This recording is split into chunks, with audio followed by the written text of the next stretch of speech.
नमस्ते। और अभी मेंस के एग्जाम में थोड़े ही दिन बाकी है, तकरीबन हम 45 दिनों के अंदर अंदर हैं। और जो मेंस का एग्जाम है उसमें एक बहुत बड़ी जो प्रॉब्लम है वो इथिक्स के सब्जेक्ट को लेकर है।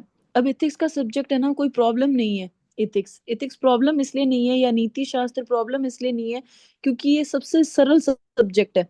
लेकिन इस सब्जेक्ट को इतना ज्यादा डिफिकल्ट बना दिया गया है मार्केट ने, कि अब हमें लगता है कि नीति शास्त्र से नंबर लाना मुश्किल है। देखो, 65 नंबर का हमारे पेपर में इथिक्स लगता है। और ये 65 पेपर जो है वो पूरी तरीके से आपकी समझ पर आधारित है। और इतना छोटा सिलेबस है, इतना छोटा सिलेबस, जिसको अगर आप बहुत अच्छे से कर ले लगभग, तो आप आराम से 65 में से कितने नंबर ला सकते हो? अराउंड 45 to 50 स्कोर कर सकते हो। अब ये बात मैं इतने दावे से क्यों कह रही हूँ कि मैंने 2018 का मेंस लिखा था, इंटरव्यू भी दिया था। मैंने 2023 का भी लिखा था।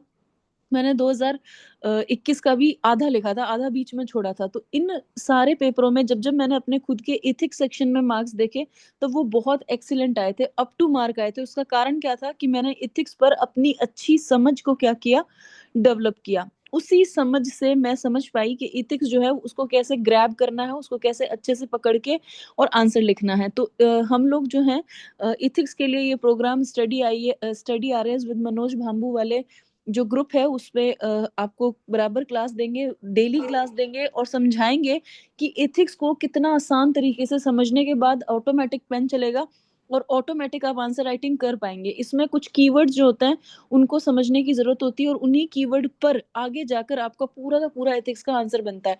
एथिक्स बहुत ज्यादा इंटरकनेक्टेड है, और इसी इंटरकनेक्शन की वजह से ही हम जो है इथिक्स को समझ के आधार पे पढ़ते हैं, तब हम नंबर स्कोर कर पाते हैं। तो पहली चीज जो मैं आपको बहुत ज्यादा क्लियर करना चाहती हूँ कि इथिक्स जो सब्जेक्ट है उसमें सिंपल आपको रट्टू तोता नहीं बनना है, रट्टा मार अप्रोच नहीं लगानी है। उसमें आपको समझना है। अगर आपको समझ में आ गया, फिर इथिक्स सब्जेक्ट के आपको कीवर्ड याद करने होंगे। फॉर एग्जाम्पल, हम बार बार कहते हैं कि हमें काम करना है, हमें काम करना है, पर इथिक्स काम करना नहीं कहता। इथिक्स कहता है हमें कर्म करना चाहिए। तो कर्म जो है वो इथिक्स का कीवर्ड है। हम कहते हैं ये हमारी ड्यूटी है कि हमें ये काम करना चाहिए, तो इथिक्स कहता है ये तुम्हारा धर्म है, ये तुम्हारा कर्तव्य है। तो आंसर में नंबर क्यों नहीं दे रहा है एग्जामिनर? उसके दो बड़े कारण है। पहला, आपके पास अच्छी समझ नहीं है। दूसरा, आप इथिक्स के कीवर्ड्स नहीं जानते हो। फॉर एग्जाम्पल, अगर आपको हिंदी लिखना है तो आपको अ आ ई उ ऊ आना चाहिए, जो कि हिंदी के कीवर्ड है। अब जब आप हिंदी का पेपर लिखोगे और आपको मात्राओं का ज्ञान नहीं, अक्षरों का ज्ञान नहीं, आपको एग्जामिनर नंबर क्यों देगा? बिल्कुल वैसे ही आपको एथिक्स में समझ और उसके कीवर्ड, जो उसकी वर्णमाला है, जो उसकी अल्फाबेट है, जो उसको अच्छे से पढ़ना होगा।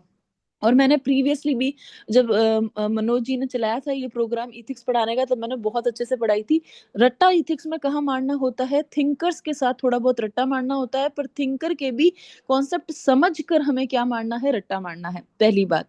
दूसरी इंपॉर्टेंट बात कि हमें कितना पढ़ना है। मार्केट में बहुत ज्यादा कंटेंट है, ओवरलोडेड है एग्जाम्पल्स के साथ, और बहुत ज्यादा उसमें क्या है, गड़बड़ है। तो मैंने जो कंटेंट बनाया है स्पेशली फॉर द मेंस, कि आप 7 दिन में उस कंटेंट को मुझसे पढ़िए, उससे समझ डेवलप कीजिए। फिर ना सिर्फ आप राजस्थान स्टेट के एथिक्स का पेपर, आप अदर स्टेट के पेपर को भी देखेंगे, तो वो भी टू द पॉइंट मिलेगा। दूसरी बात मैं आपको यहाँ समझाना चाहूंगी कि हमारे पेपर में इथिक्स लगनी शुरू हुई है 2018 से, और अभी चल रहा है 2023 का लेटेस्ट मेंस हुआ है। 2018 और 2021 का जो पेपर आप देखेंगे वो बहुत फैक्चुअल और टू द पॉइंट है। लेकिन जो चेंज हुआ है इथिक्स के अंदर वो 2023 से शुरू हुआ है, और ये जो चेंज हुआ है ये 2024 में और ड्रेस्टिक होगा। तो इतने चेंज के अंदर हम कैसे सरवाइव कर पाए, कैसे अच्छे मार्क्स ग्रैब कर पाए, ये मैं अभी आपको इस वक्त बताऊंगी। तो मैं एक बार आपको नोट्स दिखाती हूँ और मेरा तरीका समझाती हूँ कि कैसे हमें इथिक्स को जो है बहुत अच्छे से लेकर जाना है। तो पहला सबसे इम्पोर्टेंट बात यह है कि हमें इथिक्स में सिलेबस को पढ़ते जाना है। जैसा हमारा सिलेबस है उसी के अनुसार, जैसा हमारा क्या है, सिलेबस है, उसी के अकॉर्डिंग हमें क्या बनाना है, कंटेंट बनाना है। बेसिकली कंटेंट मैंने बनाया है सिलेबस के टू द पॉइंट, हमें सारी चीजें समझनी है। फिर हमें ना सिर्फ राजस्थान स्टेट के पीवाई क्यू, अदर स्टेट के पीवाई क्यू को भी हमें देखना है, अदर पीसीएस के पीवाई क्यू को भी हमें देखना है। यहाँ पे हमें यूपीएससी अप्रोच काम में बिल्कुल नहीं लेनी है, क्योंकि उनका सिलेबस और हमारा सिलेबस जो है बिल्कुल डिफरेंट है। अगर हम यूपीएससी अप्रोच को काम में लेते हैं तो बेसिकली हम लीक से हट जाएंगे। दूसरा, कि राजस्थान में इथिक्स का पेपर क्या डिमांड करता है, तो राजस्थान में जो इथिक्स का पेपर है वो डिमांड करता है आपसे समझ और उसकी कैसी समझ, तो आगे लिखा हुआ है सिलेबस के अंदर ही एडमिनिस्ट्रेटिव एथिक्स।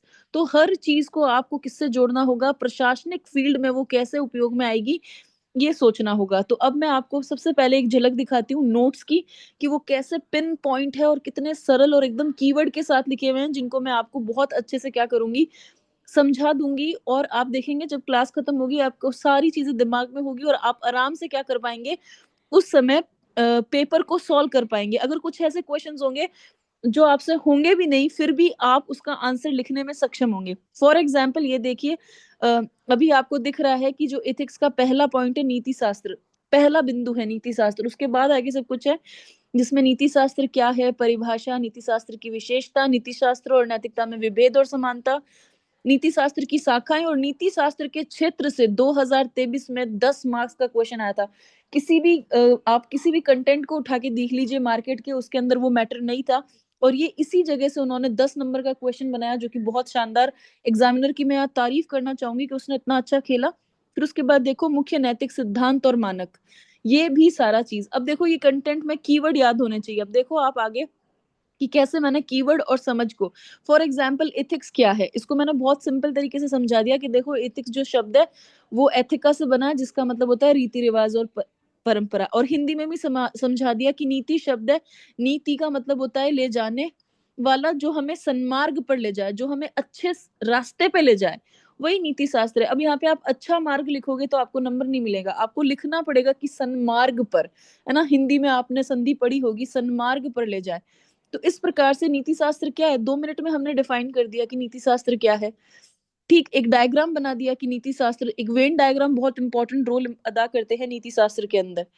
फिर देखो नीति शास्त्र को समझना है तो हमने खुद ने अपनी जैसे एक परम जो डेफिनेशन है वो खुद ने ही बना ली, कि सामाजिक जीवन में जो रीति रिवाज परंपरा में मौजूद आदर्श मूल्य और नियम है। अब रीति रिवाज और परंपरा में मौजूद आदर्श मूल्य और नियम क्या है, फॉर एग्जाम्पल राजस्थान में गणगौर का त्योहार एक रीति रिवाज है, उस रीति रिवाज के आदर्श क्या है कि भाई सभी लड़कियों को अच्छा वर मिले। नियम क्या है कि 15 दिन आपको पूछना पड़ेगा। सिद्धांत यही है कि अगर आप फॉलो करते हो तो आपको अच्छा वर की प्राप्ति होगी। तो इसी प्रकार से मैं आपको इतने सिंपल सिंपल एग्जाम्पल से, सिंपल डेफिनेशन से, सिंपल कीवर्ड से पूरा का पूरा एथिक्स पढ़ाऊंगी। ये देखिए सब कुछ लिखा हुआ है। नीति शास्त्र और नैतिकता में क्या भेद है, क्या समानता है, ये क्वेश्चन इससे ला सकता है। नीति शास्त्र की सारी शाखाएं, descriptive ethics, normative, Meta, applied, सब कुछ। फिर डिस्क्रिप्टिव क्या होती है उसको भी आसान भाषा में समझाऊंगी। जो नॉर्मेटिव है वो कैसी होती है, ये सब कुछ भी समझाऊंगी। और इस साल मेंस का जो 10 नंबर का क्वेश्चन आया था वो शायद अभी ऊपर स्क्रॉल, ये देखो ये रहा, परिणाम सापेक्ष मूल्यांकन के आधार पर, परिणाम के आधार पर देखा जाता है, उसमें कैसे आंसर करना था ये देखिए, एकदम सिंपल कीवर्ड के तौर पे ये सारी चीजें जो है हैंड रिटन है मेरे द्वारा, और बैठ के बहुत डिटेल स्टडी करके इनको सबको क्या किया गया है, लिखा गया है। ये पूरा उसमें आंसर लिखना था उस समय। अब इस बार हो सकता है वो सद्गुण मानक और आपको कॉमन गुड अप्रोच पे क्वेश्चन पूछ ले। ये तो बात हुई मटेरियल की। अब हम बात करते हैं कि पेपर कैसे पूछा जा रहा है, पेपर में क्वेश्चन कैसे आ रहे हैं। तो हम एक बार ट्रेंड को देखेंगे, और इस साल मैं श्योर हूँ केस स्टडी से क्वेश्चन आएगा, और केस स्टडी में मैं आपको कराऊंगी। फॉर एग्जाम्पल अगर आप सिलेबस को देखें तो ये सिर्फ एक नीति शास्त्र नामक शब्द से उन्होंने इस साल 10 नंबर का क्वेश्चन डिफाइन कर दिया। तो मैंने आपको शुरुआत ही नोट्स में बता दिया है कि ये जो एक इतना सा बिंदु है नीति शास्त्र का, उसमें आपको पिन पॉइंट क्या पढ़ना है, और मेरा दावा है मैं आपको समझाऊंगी भी कि आपको किससे समझ विकसित करनी है, और चुटकी बजा के कीवर्ड आपको क्या हो जाएंगे, याद हो जाएंगे, और आप ऑटोमेटिकली उतने ही स्पेस में लिख देंगे।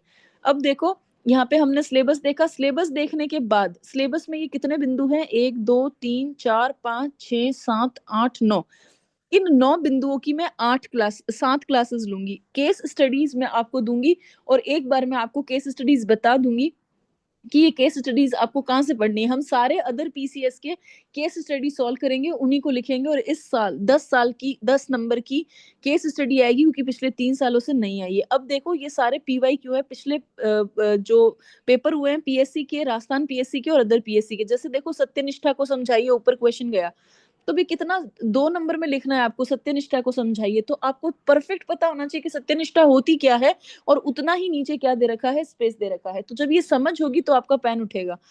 फिर देखो किस प्रशासनिक सुधार आयोग ने शासन में नैतिक सद्गुणों पर जोर दिया। ठीक, तो ये क्वेश्चन भी हम कर सकते हैं आराम से, कोई तकलीफ नहीं है। इन्हीं की आपको बहुत ज़्यादा प्रैक्टिस करवाई जाएगी। फिर आप ऊपर जाके देखिए, नैतिक आचरण सुनिश्चित करने के कोई 2 साधन लिखिए, नैतिक च प्रशासकों का नैतिक आचरण आपके सिलेबस में है। फिर अगला क्वेश्चन आप देखिए, सिविल सेवाओं में सत्यनिष्ठा के ह्रास के प्रमुख कारण लिखिए। अब इन क्वेश्चन्स की प्रकृति को देखिए, ये क्वेश्चन क्या कह रहे हैं, ये आपसे सिंपल पूछ रहे हैं कि भई कहाँ-कहाँ एथिक्स जो है वो खतरे में है, जिससे आपका काम भी खतरे में पड़ जाएगा। ठीक? फिर देखिए कुछ-कुछ जगह हैं, जैसे नैतिकता क्या है? जैसे अभी मैंने आपको परिभाषा में बताया था कि मैंने नोट्स बनाए थे, उसमें मैंने लिख दिया था कि व्हाट इज़ एथिक्स? पूछा जा सकता है, शासन में पारदर्शिता क्या है? संगठन में सत्यनिष्ठा क्या है? ये सारे 2-2 नंबर के क्वेश्चन हैं। ये अदर पीसीएस के हैं, क्योंकि कुछ हिस्सा अदर पीसीएस का हमारे से बिल्कुल मैच करता है। ठीक, अब हम राजस्थान के क्वेश्चन देखते हैं, जैसे प्लेटो के अनुसार मुख्य सद्गुण कौन-सा है? आपके सिलेबस के अंदर अगर अभी आप सिलेबस को देखेंगे ऊपर, तो साफ लिखा हुआ है कि आपको सद्गुण पढ़ के आना है। आरपीएससी का ये बड़ा अच्छा है, ये देखिए नैतिक संप्रत्य में देखिए रित, ऋण, कर्तव्य की अवधारणा, शुभ और सद्गुण की अवधारणा। तो ये सद्गुण से क्वेश्चन बनाया, इसके आगे लिखा हुआ है शुभ, तो आप अगला क्वेश्चन देखेंगे शुभ संकल्प को पूछा गया है।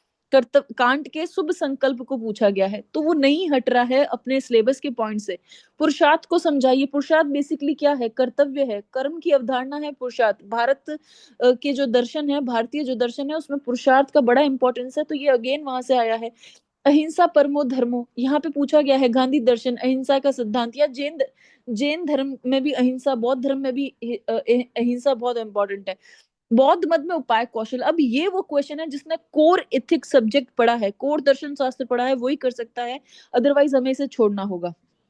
ठीक, फिर देखो मानवीय मूल्यों के विभेदक लक्षणों को उल्लेख कीजिए। अब विभेदक डिस्टिंक्टिव फीचर्स, अब मैं आपको एक बात बताऊं, हम मार्केट से चाहे मैटर खरीद के लाए, चाहे मैंने बहुत किताबें पढ़ के परफेक्ट उन्हीं राइटर्स की किताबें पढ़ के, जहाँ से ये मैटर डराइव हुआ है, वो पढ़ के ये चीज़ पाई कि इतना पढ़ लेने के बाद भी हम ये 5 नंबर का क्वेश्चन नहीं, का आंसर नहीं लिख सके कि मानवीय मूल्यों के विभेदक लक्षणों का उल्लेख कीजिए। क्योंकि सटीक तौर पर ये किसी भी बुक में, किसी भी मैटर में लिखा हुआ नहीं है। ये समझाने पर आपको आएगा कि मानवीय मूल्यों के विभेदक लक्षणों का उल्लेख कीजिए। तो इसलिए जो हमारा ये प्रोग्राम है, जिसमें आपको रेगुलर 7-8 क्लास देखने को मिलेगी और परफेक्ट डिफाइंड कंटेंट मिलेगा, उसमें यही कोशिश की जाएगी कि एक इतनी अच्छी समझ डेवलप कर दे कि आप उसमें स्वतः लिख पाएँ। अब देखो समसामयिक समाज में ऋण की वैदिक अवधारणा को किस प्रकार लाभान्वित हो सकता है। अब जो नैतिक संप्रत्य वाला जो पूरा का पूरा लाइन है, उसमें वो हमेशा 5 से 7 नंबर का क्वेश्चन पूछेगा। फर्स्ट जो लाइन है सिलेबस की, उससे हमेशा 18 से जब से ऐड हुआ है 21 तक, 15 नंबर तक का उसने क्वेश्चन पूछा है। इवन मैं आपको डिवाइड करके भी बता दूँगी, ये जो पहली लाइन है, इससे हमेशा ट्रेंड है 18, 21 और 23 का, कि 15 मार्क्स का क्वेश्चन आता है, 10 नंबर का 1 और 5 नंबर का 1। नैतिक संप्रत्य से हमेशा 5 नंबर का क्वेश्चन आता है, उससे कभी भी 10 नंबर का क्वेश्चन नहीं आया है। फिर देखो ऐसे ही आप पूरे के पूरे ट्रेंड को देखते जाओ। फिर आगे देखिए, उसके बाद ऋण की वैदिक अवधारणा का दिव्य जीवन। अब ये इंडियन थिंकर पूछे इन्होंने, औरबिंदो, जो कि बिल्कुल लाजमी था पूछना, क्योंकि बहुत ज्यादा इन्होंने प्लेटो, अरस्तु को पूछ लिया था, तो इस बार उन्होंने इंडियन थिंकर में भी औरबिंदो इम्पोर्टेंट है, तो औरबिंदो पूछा। गांधी के अनुसार स्वराज्य यानी कि गांधी दर्शन पूछा, जो लाजमी है, गांधी दर्शन सिलेबस में लगता है, इस बार गांधी जी ने वेटेज कम लिया है। ठीक, फिर देखो टैगोर के अनुसार सरप्लस ऑफ मैन क्या है, ये अगेन इन्होंने इंडियन थिंकर पूछे, और टैगोर मोस्ट इंपॉर्टेंट है। इस साल हमें दीनदयाल उपाध्याय का एकात्म मानववाद पढ़ना होगा, वो पेपर में आ सकता है। समाज सुधार की दिशा में प्रशासन की भूमिका एक अंडरस्टूड क्वेश्चन है, आपको अंडरस्टैंडिंग से लिखना होगा। फिर आगे देखिए आप, हाँ, अब देखिए ये जो क्वेश्चन है 12 नंबर क्वेश्चन, ये उसी एक पॉइंट से उठा है कि नीति शास्त्र क्या है, 10 नंबर का क्वेश्चन। ये नीति शास्त्र के क्षेत्र हैं, स्कोप है नीति शास्त्र का, जिसके 4 मानक होते हैं, उसमें से 2 में डिफरेंस पूछ लिया और उनकी विशेषताएं पूछ ली। परिणाम निरपेक्ष और परिणाम सापेक्षवाद की विशेषता बताइए, इन दोनों दृष्टिकोण में प्रशासक के लिए अधिक उपयुक्त कौन सा है। और पीछे देखो क्या लिखा हुआ है, क्यों। जब भी क्वेश्चन टैग के पीछे क्यों आए, तो बात समझ जाना, एग्जामिनर आपका रट्टा मार अप्रोच नहीं, आपकी समझ चेक करना चाह रहा है। ठीक है। फिर देखो नैतिक द्वंद लाजमी है, नैतिक द्वंद पे हर साल क्वेश्चन आता है और इस साल भी आएगा। क्यों आएगा? क्योंकि एज अ एडमिनिस्ट्रेटर आपके सामने हर बार वो परिस्थिति होगी जब आप डिलेमा की सिचुएशन में होंगे, द्वंद की सिचुएशन में होंगे। दो मॉरल और एथिकल चीजों में से किसी एक बहुत ज्यादा सटीक चीज को आपको चुनना होगा। तो चाहे आपको भगवत गीता के नैतिक द्वंद से पूछे या सिंपल जो नैतिक द्वंद लगा रखा है उसमें पूछे, उसमें हमेशा 10 नंबर की परिपाटी रहती ही है, इस बार भी रहेगी। फिर ये 21 का पेपर देखते हैं, उसमें भी देखो इन्होंने स्थित प्रज्ञ पूछ लिया। ठीक है, जो पता था कि कौन सा इंपॉर्टेंट है। बुद्ध की कौन सी शिक्षा सर्वाधिक प्रासंगिक है और क्यों? अगेन देखिए, मैं क्यों कह रही हूँ कि हमें समझ पे काम करना है, क्योंकि वाई, आप क्यों का तभी आंसर दे सकते हो जब आपने समझा हो। अब यहाँ पे व्हाट नहीं है, क्या नहीं है, क्यों है, क्या जो होता है ना, वो आपको फैक्चुअल ले जाता है। ठीक, फिर चलते हैं आगे। नैतिक द्वंद्व, देखो अगेन नैतिक द्वंद्व, नैतिक द्वंद्व हमेशा पेपर में आपको देखने को मिलेगा ही। क्यों? क्योंकि एक प्रशासक के सामने रोज ये दिक्कत आती है। प्रशासनिक जीवन में ऋण के नैतिक आदर्श की प्रासंगिकता रखिए। अब ऋण क्यों इंपॉर्टेंट है, बार बार क्यों पूछा जा रहा है, इसका मैं आपको क्लास में आंसर भी दूंगी। भगवत गीता का अनासक्ति सिद्धांत अंडरस्टूड है, पूछा जाएगा, सिंपल है, आपको समझ में आया होगा तो आप आराम से लिख दोगे। मनुष्य की नैतिक उन्नति समाज की सर्वांगीण उन्नति पर निर्भर करती है, विवेचना कीजिए।